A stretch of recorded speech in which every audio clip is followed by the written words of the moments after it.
Guys, so I have April Dunnam over here, and as you know, she's one of the major Power Platform influencers. So thank you, April, for being over here. I think I've watched a lot of your videos myself. So please go ahead and tell me a little bit about your journey, about the whole Power Platform, setting up all those sessions. There's a lot of content, and it adds a lot of value. Yeah, I got to start Power Platform probably like a lot of people from SharePoint space. I was a SharePoint developer for a long time. So did that natural progression, I think, to the Power Platform. Did that for a while, really got started into Power Apps at first, deep into that for building applications, and then got into the Power Automate side of things for automations, and eventually now working at Microsoft as leading our Power Platform evangelism or advocacy team. Awesome. And yeah, the content that you produce, I've seen a lot of the content, and it's just about I think the recent one is about Power Pages, and then all the Power Apps, the responsive content, all of that is really pretty good. So can you tell me a little bit about some of the speaking sessions that you have today? What you're really speaking on? Yeah, so I did one yesterday on Power Platform latest news and announcements. So I did cover Power Pages, which is our newest piece of the Power Platform for building governance and governable websites and scalable websites. So it's pretty cool. It was formerly Power Apps Portals, and now it's its own first-class citizen in the Power Platform with Power Pages. And also covered some new cool things with Power Apps as far as being able to use object detection to build applications through images. So be able to upload an image of a form and actually creates the Power App for you. Awesome. And so we know that you are pretty close to Microsoft, okay? So give us some insider scoop of what's happening, in the mothership over there. I know that, they started with remember back in the days there was InfoPath Forms. Everybody loved InfoPath Forms. And then there's Power Apps. When Power Apps started, it was just a dirty product, But then there's Power Automate, there's RPA, there's Power BI, and now PVA, and then Power Pages. So give us a little inside scoop on what's coming next. Yeah, I think a lot of efforts being made in making it more of a no-code story. So, Power Apps and Power Platform has always been a no-code, low-code tool.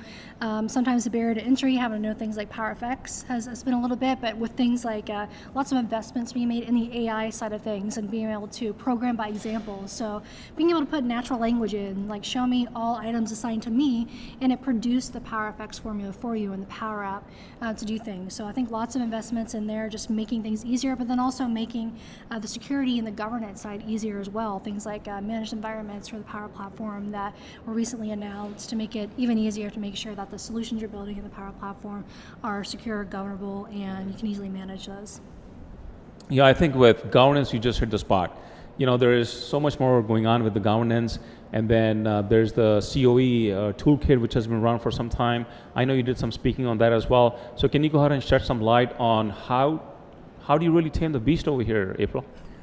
Yeah, I think the COE toolkit is a big part of that. It gives you a lot of extensions onto what we can already do with the Power Platform Admin Center to govern your applications, to be able to really be proactive in managing it, knowing what kind of applications are built, and identify those orphaned apps so that you don't get a bunch of environment and application sprawl with the things that you're building. So the COE toolkit is a core part of that, as are the managed environments, to just making that even easier.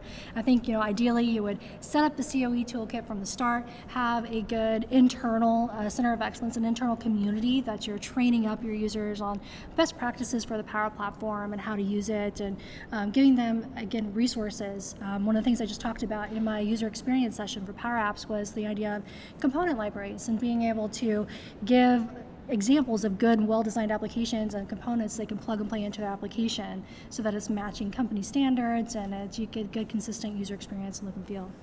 Awesome, thank you. What advice do you have for all the Power Platform developers out there? Oh, wow. I guess, I think a lot of us tend to maybe focus and hone in on one piece of the Power Platform, but really the power and the benefit of it is the extensibility and usage across the stack. So if you're only using Power Apps today or maybe Power Automate, try to explore some of the overall features of the Power Platform and see how they can all interact with each other. Like I loved Geetha's session earlier on how to interact Power BI with Power Apps and Power Automate and embed your Power Apps, Canvas apps inside of Power BI and then run automations directly from Power BI. So I think explore those opportunities for more fluidness between the different products of the Power Platform and see how you can use those together. Awesome. Thank you so much, April. It was really great connecting with you and listening to all those advice and suggestions and all the knowledge that you have on Power Platform. Thank you so much again. Thank you.